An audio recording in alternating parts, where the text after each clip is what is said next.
Margaret Hale always believed that dignity was built from small habits. Pay the bill on time. Keep a little savings. Do not ask for help unless you truly need it. On the morning she turned 68, she drove 6 miles to her neighborhood bank outside Columbus, Ohio, wearing a neat denim jacket and a simple blouse, because she wanted one quiet victory. She planned to withdraw $2,000 for a new hearing aid and set aside $500 for a modest weekend by the lake. Nothing flashy, just proof that life could still be gentle. The lobby smelled like paper and coffee, and a muted television played the weather. Margaret slid her debit card across the counter and smiled at the teller. The teller, Diane Brooks, typed, paused, and typed again. Diane's expression stayed polite, but the warmth drained from her voice. Diane asked Margaret to step into a small office, the kind with a brochure about retirement planning and a bowl of mints that nobody touched. Diane turned the monitor slightly. "Margaret, I am sorry," she said. "Your available balance is negative." Margaret blinked. She felt as if the room had tilted. "That cannot be right," she said. "My deposit arrives every month." Diane clicked through a list of transactions that marched down the screen in steady patterns. Transfers, online purchases, cash withdrawals, fees stacked like punishment. Margaret's throat tightened. "I did not do those," she said. Diane lowered her voice, careful and practiced. "I understand. The activity appears authorized through online credentials and a linked user profile." Diane pointed to a line that made Margaret's stomach drop. Linked user, Jason Hale. Margaret heard her own pulse in her ears. Jason was her only son, the one who brought groceries sometimes, the one who kissed her forehead and told her not to worry about scams, the one who said he would handle everything because she deserved rest. Margaret stared at the repeating transfers, the way they showed up again and again like a metronome. Every week. For years. She remembered signing just paperwork at her kitchen table after her husband died. She remembered Jason telling her it was for safety. She remembered letting him keep the passwords because it seemed easier than learning new systems at her age. Diane slid a printed statement across the desk. "We can freeze online access," Diane said. "We can document that you did not give permission. But I need to ask plainly, did you ever tell your son he could use your money for himself?" Margaret's hands shook as she held the paper. She felt shame rising, not because she had done something wrong, but because she had trusted the wrong person with the power to decide what help meant. "No," she said. Diane nodded once, as if that word mattered. Margaret pulled out her phone. She did not want to fight. She wanted one honest sentence. She called Jason from the bank office, breathing slowly so her voice would not crack. He answered quickly, cheerful, as if nothing had changed. "Hey, Mom. Everything okay?" Margaret swallowed. "Jason, why is my account overdrawn?" There was a pause that lasted just long enough to feel like a confession. Then Jason exhaled, soft and annoyed at the same time. "Mom, do not start," he said. "I told you I would handle it." Margaret ended the call without replying, because her mind was trying to fit his tone into the son she thought she knew. Diane Brooks waited, giving Margaret space, then spoke gently. "Margaret, we can take immediate steps," Diane said. "We can change your credentials, add extra verification, and create a new account in your name only for future deposits." Margaret nodded, but her thoughts were already drifting backward. Searching for the first time, she let Jason step over a line. 3 years earlier, after a frightening wrong turn at night and a long cry in her driveway, Jason arrived like a hero. He cleaned her kitchen, brought dinner, and said the world targeted older adults. "Scammers call pretending to be the government," he told her. "They steal passwords. They empty accounts. Let me protect you." He opened his laptop at her table, logged into her bank website, and spoke in calm instructions. He made it sound like he was building a fence around her life. He said he would set alerts and simplify everything.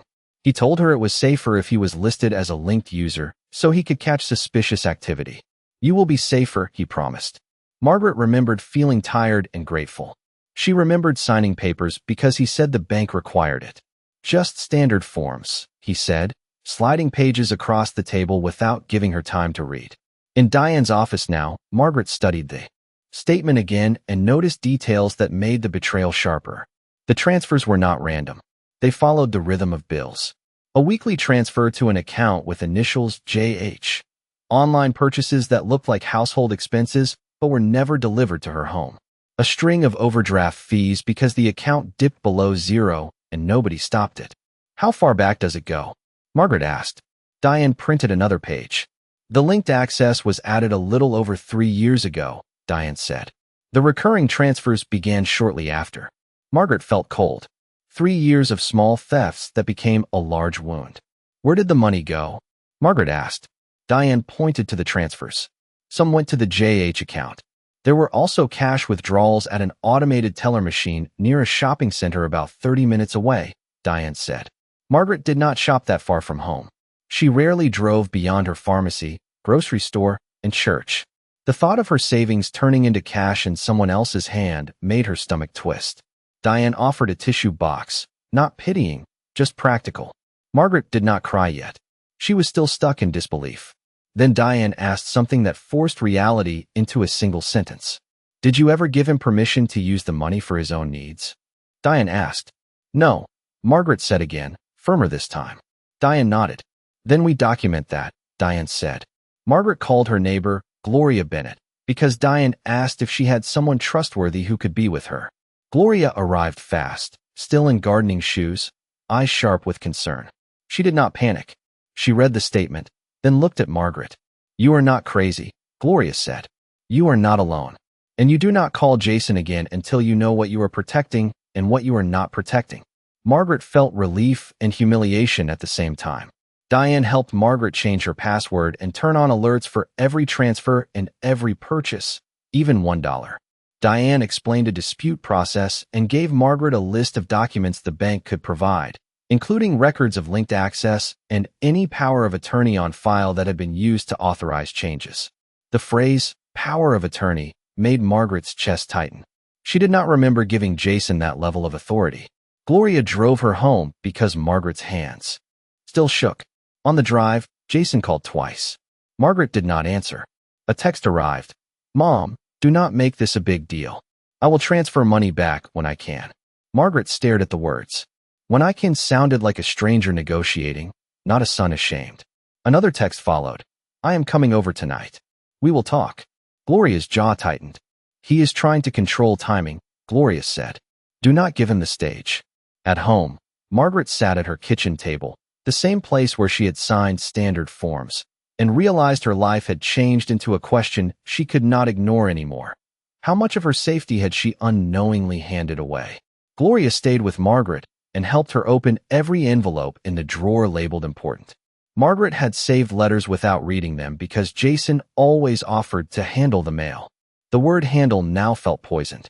Inside the stack, Margaret found a notice confirming a change in account access. Another letter referenced a power of attorney document being on file and applied for banking purposes. Margaret's stomach dropped. I do not remember this, she said. Gloria leaned closer. Then we verify everything, Gloria said. Do not assume you are helpless. Margaret tried to reconstruct the day Jason set up her online banking. She remembered being tired. She remembered him speaking quickly, using fear of scams as a reason to rush. She remembered him saying she did not need to read everything because it was the same for everyone. She remembered signing because she wanted peace more than she wanted paperwork. Now the cost of peace was staring at her in black ink. Jason texted again. Open the door tonight. Do not involve strangers. Margaret read it out loud. Gloria shook her head. He means people who will not fall for his voice, Gloria said. Margaret's instinct was to explain, to soften, to keep the family from breaking. That instinct had kept her quiet while money disappeared. Gloria slid a notebook toward her. We build a timeline, Gloria said. Dates. Amounts. What he told you at the time. Margaret began writing. 3 years ago, Jason set up online access. 2 years ago, Jason said work was slow. 18 months ago, Jason talked about unexpected expenses. Margaret looked at the statement and saw transfers clustered around those excuses like proof. Gloria helped her take screenshots of every threatening or manipulative message. They saved voicemails. They wrote down times and dates like investigators, not because Margaret wanted revenge, but because she wanted reality to stop being flexible in Jason's hands. Margaret called Evelyn Carter, a local attorney recommended by Diane at the bank, and scheduled an appointment. That night, Margaret did not open the door when Jason arrived. She heard his footsteps on the porch, then the knock, then a harder knock. His voice rose through the wood, calm turned sharp. "Mom, open up. You are making this worse." Margaret's heart pounded, but she stood behind the door and spoke steadily. "Jason, I am not available tonight," she said. There was a silence that felt like a power shift. "You cannot do this without me," Jason said. Margaret felt the sting of that sentence. It was not concern. It was ownership. Gloria stood behind Margaret, quiet support. Jason tried again with guilt. "You are listening to Gloria," he said. "You are confused." Margaret answered without anger. "I am not confused," she said. "I am reading." Jason laughed once, short and bitter, then left. Margaret waited until his car drove away before she released a breath. Gloria nodded as if a test had been passed. "That was a boundary," Gloria said. Margaret did not feel strong. She felt tired, but she also felt clear. The next morning, they returned to the bank. Diane helped Margaret start a new account in her name only, begin redirecting deposits, and place a note documenting the dispute. Margaret read every page before signing. She asked for copies. She asked for records of linked access and any documents used to authorize it. Diane agreed and promised a request to the bank's internal team. On the way home, Margaret's phone buzzed with an alert, a failed attempt to log into her online account. Margaret stared at the notification. Someone had tried to get back in after she changed the password. Gloria did not look surprised. "This is why we document," Gloria said. Margaret forwarded the screenshot to Evelyn's office email. Then she wrote the time in the notebook. Fear was still there, but it was changing shape. It was no longer paralyzing. It was a signal that she needed structure, witnesses, and paper. And she was finally building all three. Evelyn Carter's office was small, clean, and serious in a way that made Margaret sit straighter. Evelyn listened without interrupting while Margaret described the overdraft, the linked user profile, and Jason's dismissive, "I handled it." When Margaret showed the bank letters referencing power of attorney on file, Evelyn's eyes sharpened. "Margaret, I want you to hear this clearly," Evelyn said. "Financial exploitation of older adults happens often, and it happens most frequently inside families. The shame belongs to the person who took advantage, not the person who trusted." Margaret swallowed. "If I signed something, does that mean I gave him permission?" Evelyn shook her head. "A signature can grant access for assistance, but it does not automatically grant permission for personal use," Evelyn said. "Also, a power of attorney used for banking must be properly executed and applied. We verify what exists, how it was presented, and whether you understood it." Evelyn wrote a list on a legal pad. First, separate your income streams. Open a new account in your name only and redirect Social Security deposits. Second, preserve all communications. No emotional arguments, no threats, no explanations. Third, request all bank documents related to access changes. Fourth, build a timeline of transactions and life events. Fifth, map where the money went to estimate total loss and recovery options. Evelyn explained that she worked with a forensic accountant named Richard Monroe, called Rick, who could track patterns. Rick joined by phone later that day. His voice was calm, like a man who trusted numbers more than excuses. He asked Margaret whether Jason ever paid her bills directly, whether she ever authorized transfers, and whether she ever received cash repayments. Margaret answered honestly, "No, no, and no." Rick paused. "Then this looks like repeated personal benefit," he said. "Not a misunderstanding." Margaret's chest tightened. Evelyn explained the two paths forward. A private path, a formal demand for the son to stop access, return money through a documented plan, and sign legal agreements. A public path, reports to Adult Protective Services and possibly law enforcement for elder financial exploitation if the facts supported it. Margaret felt a wave of grief. "He is my son," she said quietly. Evelyn did not argue with that. She simply asked the question that mattered. "Do you want to protect your son from consequences?" Evelyn said. "Or do you want to protect yourself from being used again?" Margaret thought of her prescriptions, the hearing aid, the overdraft fees, and Jason's tone. She thought of the failed login attempt after she changed her password. She realized Jason was not ashamed. He was testing her. "I want to protect myself," Margaret said. The words tasted bitter, but also clean. Evelyn nodded. "Good," she said. "Then we act with discipline. We do not act with panic." That afternoon, Diane sent confirmation that the bank was gathering records related to linked access and any power of attorney on file. Evelyn instructed Margaret to keep every bank alert and screenshot any unusual activity. Gloria helped Margaret set up a lockbox for documents and a simple folder system so nothing could be handled out of sight again. Jason texted that night, "You are embarrassing us." Evelyn pointed at the message. "That is not remorse," she said. "That is image management." Margaret felt anger rise, but she did not reply. She placed her phone face down like a symbol. She was done taking instructions from someone who benefited from her silence. Evelyn began drafting a formal demand letter that required immediate cessation of access, return of any cards or credentials, disclosure of any accounts used, and a repayment plan in writing. "This letter makes your boundary official," Evelyn said. Margaret nodded, because she finally understood something simple. Boundaries were not rude. Boundaries were survival. The next morning, Margaret returned to the bank with Gloria and completed the transfer of her deposits to the new account. Diane helped her add extra verification steps, and Margaret changed her password again, writing it on paper and storing it in her lockbox instead of her phone. Diane placed a fraud note on the old account and confirmed that the bank's internal team would provide copies of all authorization documents. Margaret left the bank feeling steadier, then drove home and scheduled her hearing aid appointment. Small actions felt like rebuilding a house after a storm. That evening, Jason arrived without an invitation. Margaret saw his car through the curtain, heard the door slam, and felt her heart jump. Gloria stood nearby, calm. Jason knocked once, then harder, then spoke in a voice that sounded caring if you did not know the pattern. "Mom, open the door. We need to talk. You are upset and confused." Margaret stood behind the door and kept her voice level. "I am not confused," she said. "I am handling my finances now." Jason exhaled like she had insulted him. "Gloria is filling your head," he said. "And now you have a lawyer. This is ridiculous. You are turning a family issue into a public problem." Margaret did not argue. She stated facts.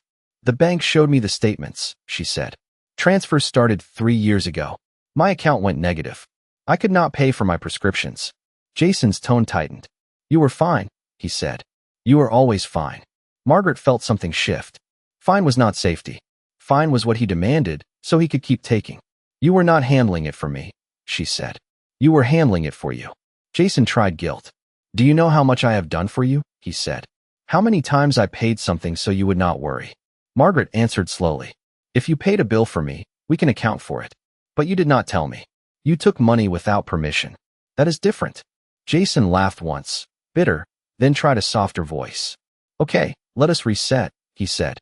"Open the door. I will transfer some back. Drop the lawyer stuff." Margaret heard the trap in some. "No," she said. "We are not negotiating on my porch." Jason's patience cracked. "Then what do you want?" he demanded. "You want to punish me?" Margaret kept her voice steady. "I want transparency," she said. "I want your access removed. I want every document reviewed. I want repayment in writing." Jason went silent, then tried the oldest weapon. "If you do this, do not expect me to keep coming by," he said. "Do not expect the children. Do not expect holidays." Margaret's chest tightened, but her voice stayed firm. "Do not use my grandson as a bargaining chip," she said. Jason scoffed. "You think you have power now," he said. Margaret did not raise her voice. "Jason, I will communicate through my attorney from now on," she said. "If you want to fix this, you will do it properly."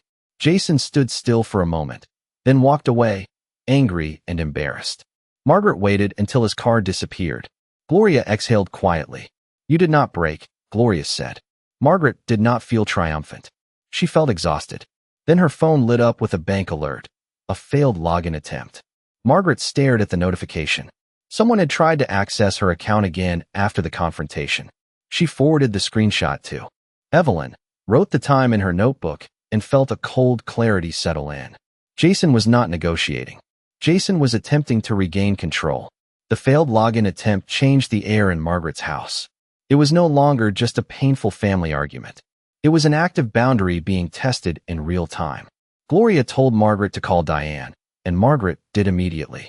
Diane confirmed the alert and added another fraud note, advising Margaret to avoid links and rely on direct calls or the official banking application for security. "You did the right thing by changing credentials," Diane said. "Keep documenting every attempt." Evelyn responded quickly as well. This confirms escalation, Evelyn said. We move forward with the letter today, and we do not engage in private bargaining. Evelyn sent the demand letter by certified mail and by email, requiring Jason to stop all access, return any cards or credentials, disclose the accounts used, and begin repayment through a written plan. Rick continued mapping transactions, identifying patterns that suggested debt payments and major retail spending. Margaret hated hearing those details, but they helped her stop imagining excuses. A system was a system. 2 days later, the certified mail receipt showed delivery.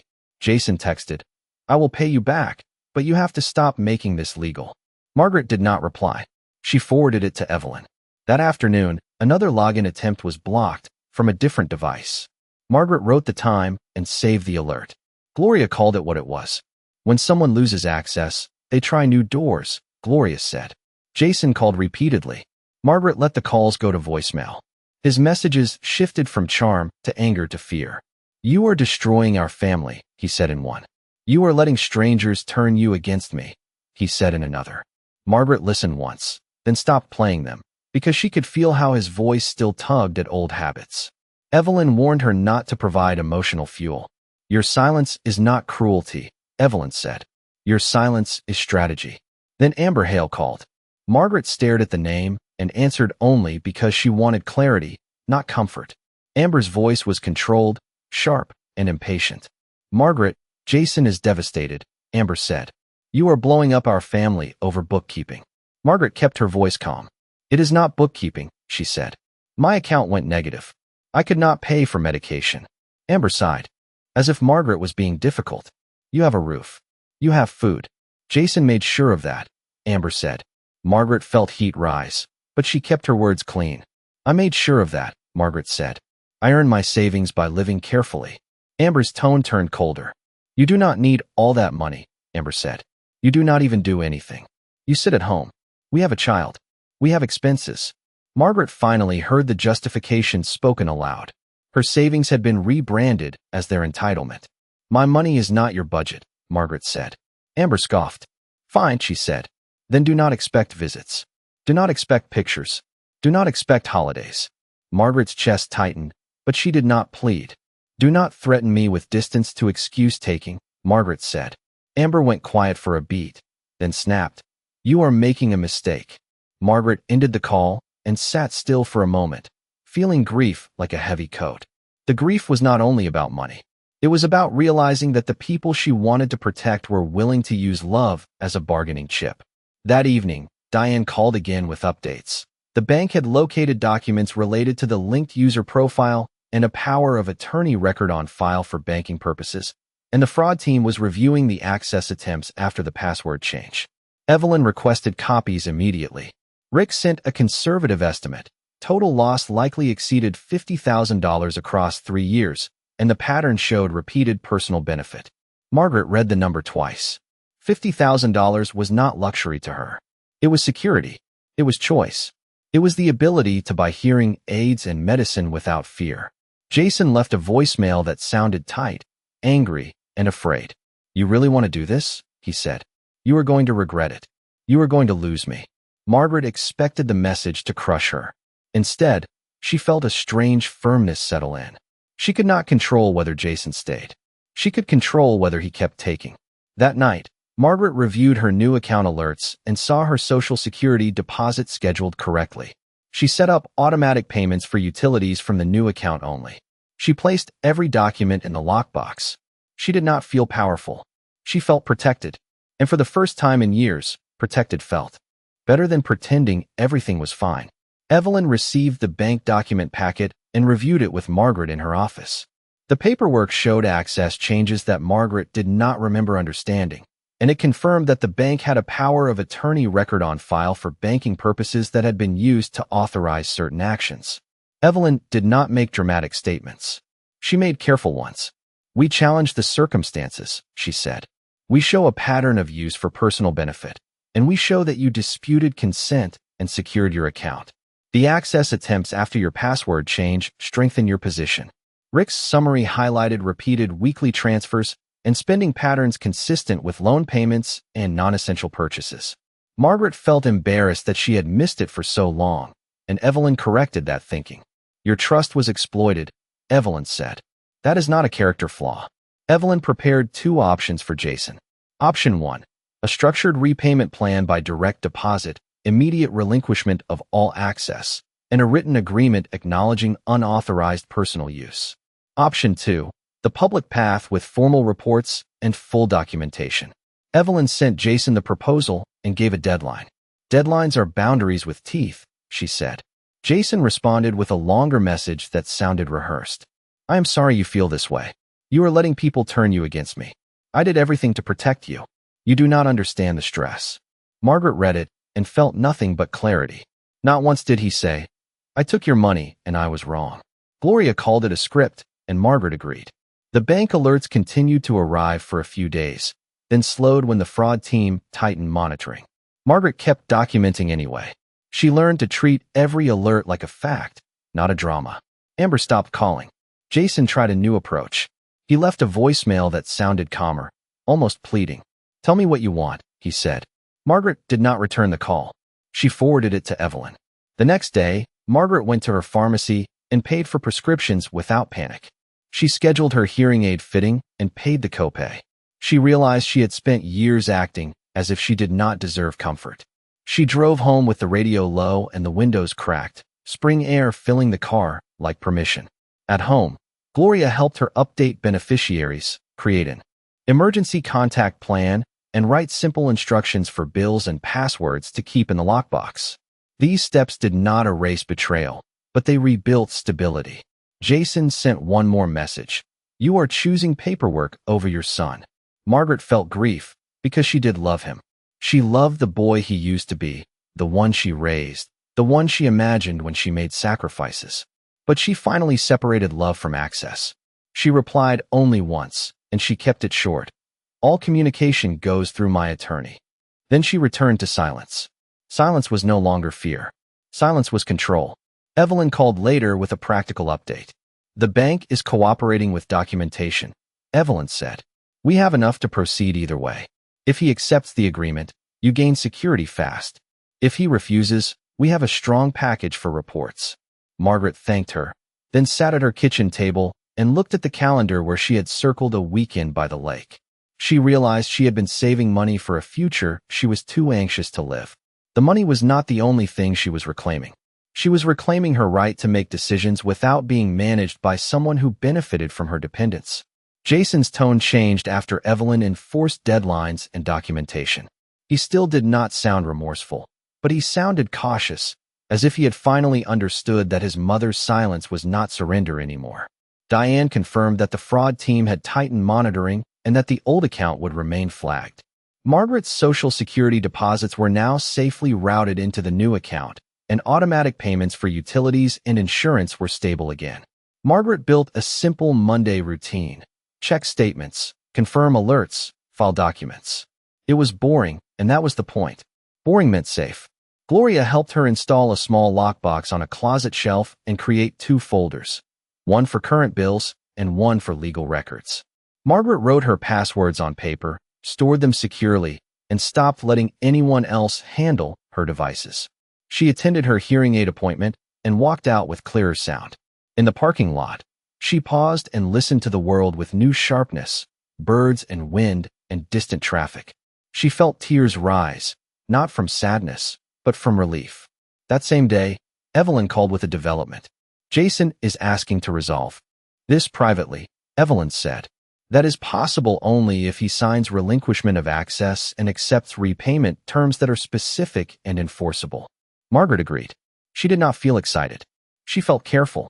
Evelyn shared the draft terms. Jason must relinquish all authority over Margaret's finances, confirm that he would not access her accounts, and repay on a fixed monthly schedule by direct deposit. If he missed payments, the agreement would allow escalation without starting over. Margaret understood. Trust had become a contract problem, not a conversation problem. Jason left another voicemail, calmer than before. I do not want this to get bigger, he said. Tell me what you want. Margaret did not answer. She took her prescriptions from the pharmacy, paid without fear, and drove home. At home, she placed the phone face down on the table, the same gesture she used when she refused to be pulled into manipulation. Gloria watched and smiled slightly. "You are different now," Gloria said. Margaret nodded. "I am awake," she said. The next morning, Margaret packed a small overnight bag. She decided to keep the weekend by the lake that she had circled on the calendar. It felt almost defiant, not against Jason, but against the version of herself that believed she had to pause her life until everyone else approved. She drove to a modest inn by the water, checked in, and sat on a small porch with a coffee cup. Her phone buzzed once with a text from Jason that read, "I hope you are happy." Margaret read it, then placed the phone face down again. She did not argue. She did not explain. She looked at the lake and listened to the birds with her new hearing aid. Happiness was not a smile. Happiness was not comfort. Happiness was safety. She returned home the next day with a calmer body and a clearer mind. When she checked her bank balance, she did not feel rich. She felt respected. She realized that the strongest revenge was not punishment. The strongest revenge was refusing to be a resource again. On Monday morning, Evelyn Carter called Margaret Hale with a calm, businesslike update that still landed like thunder. Jason had met with her without Margaret present, and he had arrived ready to argue. He complained that his mother was overreacting, that it was a family misunderstanding, that lawyers were making it worse. Evelyn did not match his volume. She simply matched his statements with facts. She referenced the documented transfers, the overdraft fees, the blocked login attempts after Margaret changed credentials, and the written dispute Margaret filed with the bank. When Jason tried to claim he had permission, Evelyn asked him to produce a clear written authorization that allowed personal use, and he could not. When he claimed he was being treated like a stranger, Evelyn replied, "Strangers do not have your mother's passwords, and strangers do not use her accounts as a personal safety net." The room, Evelyn said, went quiet after that. Jason did not suddenly become remorseful. He became cautious, which was different, but it was something. He understood that the story could move forward without his approval. By late afternoon, Jason signed an agreement that did not leave space for confusion. He relinquished any authority over Margaret's finances, including any banking access connected to the old account.